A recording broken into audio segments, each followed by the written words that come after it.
Hello friends, welcome back to my channel.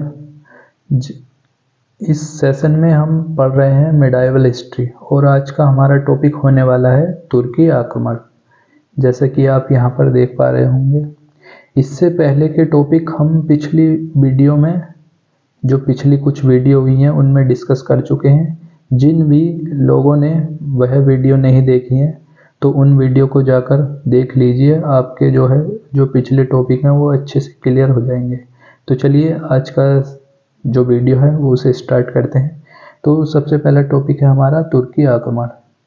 इसमें क्या है, जो तुर्की आक्रमण था वो होने का कारण ये था कि जो अरब क्षेत्र है वो 1750 ईस्वी तक इसमें क्या था कि इसमें उमैयद खलीफा जो थे उनका शासन था और 1750 के बाद इसमें जो था अब्बासी खलीफाओं का उदय हुआ और इस समय भी 1750 में भी इसकी राजधानी बगदाद थी, जो कि पहले चेंज हुई थी, जो कि मदीना से बगदाद हुई थी और अब भी ये बगदाद ही थी। और आगे चल के क्या होता है कि 10वीं शताब्दी में ईरान के जो गजनी क्षेत्र है उसमें एक वंश का उदय होता है जिसका नाम था यामनी वंश। और एक यामनी वंश जो है ये एक तुर्की वंश था। और इसी के साथ अब यामनी वंश देखते हैं हम। यामनी वंश था और इसे गजनी वंश भी कहते थे, तो हम इसे यामनी वंश या गजनी वंश दोनों में से कुछ भी कह सकते हैं। तो जो यामनी वंश का संस्थापक था वो था अल्पतगीन और अल्पतगीन के बाद इसका जो शासक बना वो बना सुबुक्तगीन। ये जो सुबुक्तगीन था ये क्या था, ये अल्पतगीन का दामाद था, जो कि पहले इसका दास था। यानी कि ये पहले दास था और फिर अल्पतगीन का ये दामाद बन गया। तो इस तरह से और फिर जो ये गजनी वंश है इसमें 1999 ईस्वी में क्या होता है, महमूद गजनबी है वो शासक बनता है। और महमूद गजनबी क्या करता है कि 1000 AD से 1027 AD तक यानी कि ईस्वी तक ये भारत पर 17 बार आक्रमण करता है। और क्या था, और एक ऐसा सुल्तान था जिसने अपने को जो है स्वतंत्र रूप में सत्ता संभाली थी इसने। और उत्वी ने गजनबी के आक्रमण को जिहाद कहा। अब जिस समय तुर्की या गजनबी आक्रमण के जो कारण थे वो क्या थे, तो इसमें जो कारण थे वो था जो इस्लाम का प्रचार प्रसार करना भारत में और लूटमार करके धन एकत्र करना और गजनबी साम्राज्य का विस्तार करना। इसी के साथ अपनी शक्ति को बढ़ाना भी इसका एक कारण था। अब आक्रमण के समय भारत की स्थिति क्या थी उसे देख लेते हैं। तो जिस समय गजनबी का आक्रमण हुआ था उस समय भारत में जो प्रांत थे उनमें जैसे सिंध में हिंदू शाही वंश का शासन था और इसका जो शासक था वो था जयपाल और जयपाल के बाद शासक बना था आनंदपाल। इसी तरह से कश्मीर में था उत्पल वंश और इसकी जो शासिका थी वो थी दीदा, जो कि क्षेमेंद्र की पत्नी थी। और इसी तरह से गुजरात में सोलंकी वंश का जो है शासन था और इसका जो शासक था वो था भीम प्रथम। और कन्नौज में गुज्जर प्रतिहार थे और इनका शासक था राज्यपाल। और बुंदेलखंड में चंदेल शासक थे और इनका शासक था विद्याधर। तो इस तरह से गजनबी ने जो है, जैसे कि आप यहाँ पर मैप में देख सकते हैं, कश्मीर क्षेत्र में यहाँ पर उत्पल वंश था और यहाँ पर सिंध में हिंद शाही वंश था और कन्नौज में गुज्जर प्रतिहार वंश था और बुंदेलखंड में चंदेल वंश था और गुजरात में सोलंकी वंश था। तो इस तरह से अब इसी क्रम में क्या है, गजनबी ने क्या किया है कि भारत पर 17 बार आक्रमण किया है और इनमें से जो प्रमुख आक्रमण थे उन्हें हम देख लेते हैं। जैसे कि इसने अपना पहला आक्रमण जो किया था वो 1000 AD में किया था। इसने 1000 AD में अपना पहला आक्रमण किया, जो कि सिंध के राजा जयपाल के खिलाफ किया, जो कि यहाँ पर था। और इसमें क्या हुआ था कि ये जो गजनबी है ये असफल रहा था इस आक्रमण में। तो फिर इसने क्या किया कि इसने फिर 1001 AD में दूसरा आक्रमण किया। वो भी किसी के खिलाफ किया, वो भी इसने जयपाल के खिलाफ किया, और इस बार इसने जयपाल को हरा दिया। इस बार इसने जयपाल को हरा दिया। और फिर इसके बाद इसने 1008 ईस्वी में जो है आनंदपाल को जो है ना हरा दिया। आनंदपाल क्या था? आनंदपाल भी सिंध का ही शासक बना था, जो कि जयपाल के बाद बना था इस तरह से। तो इसने क्या किया, गजनबी ने आनंदपाल को भी हरा दिया। इसने क्या किया था, जब पहले इसे हराया था ना, तो इसने सिंध क्षेत्र पर जो है अधिकार नहीं किया था। तो इस तरह से वहाँ पर वही वंश चल रहा था, और इसी वंश का जो है हिंदू शाही वंश का ही जो है आनंदपाल वहाँ का शासक बना था। फिर उसने 1008 ईस्वी में क्या किया, आनंदपाल को भी हरा दिया।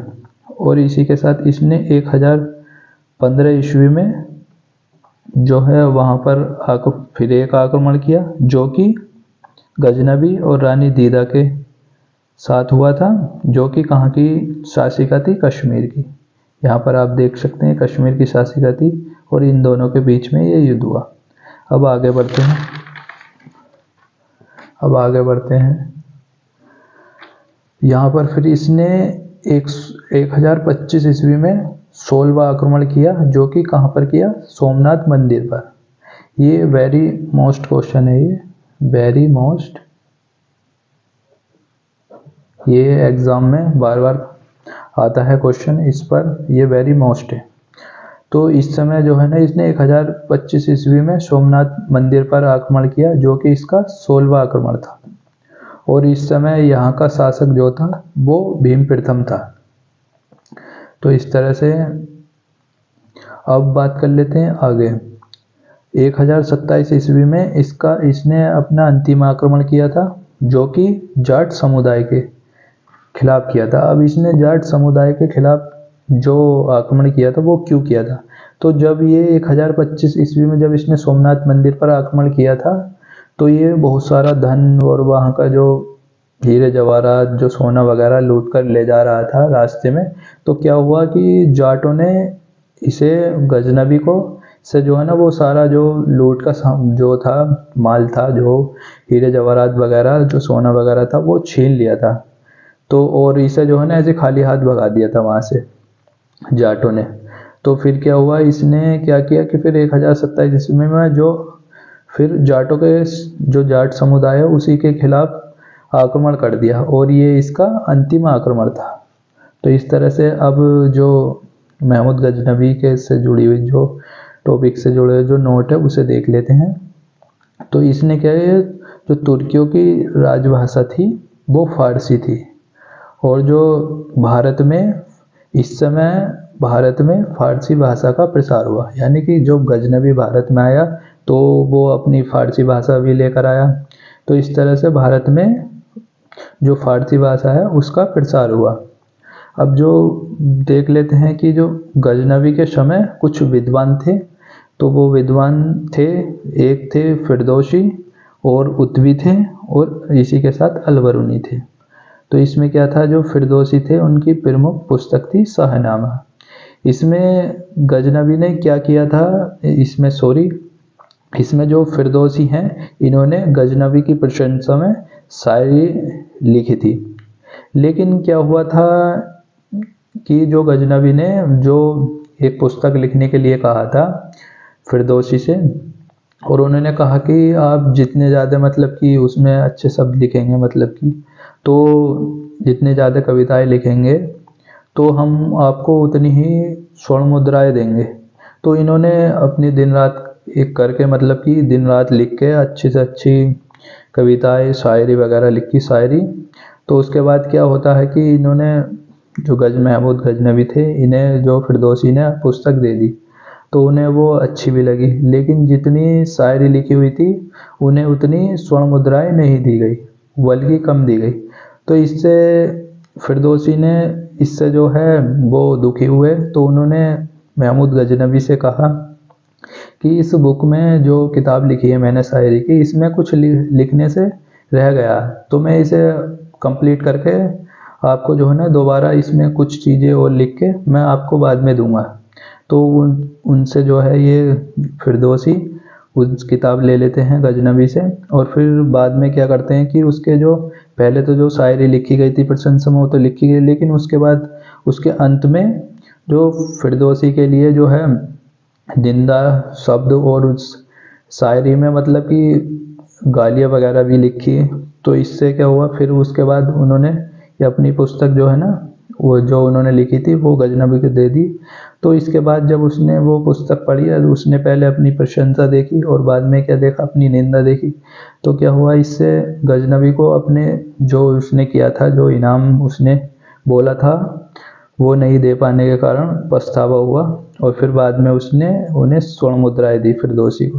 तो इसके पीछे की कहानी ये थी कि गजनवी की जो प्रशंसा में पहले शाहनामे में शायरी लिखी थी, लेकिन अंत में क्या किया था कि उनकी उस गजनवी के बारे में निंदा लिखी थी। तो इसके के पीछे की ये कहानी थी।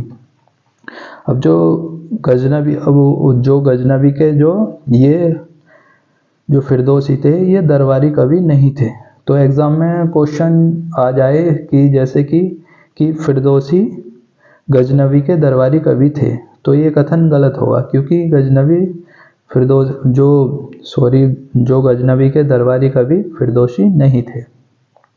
तो इसी तरह से अब उत्वी के बारे में जाना। उत्वी क्या थे, ये गजनवी के दरबारी कवि थे, यानी कि जो फिरदौसी थे वो दरबारी कवि नहीं थे गजनवी के, लेकिन जो उत्वी थे वो दरबारी कवि थे।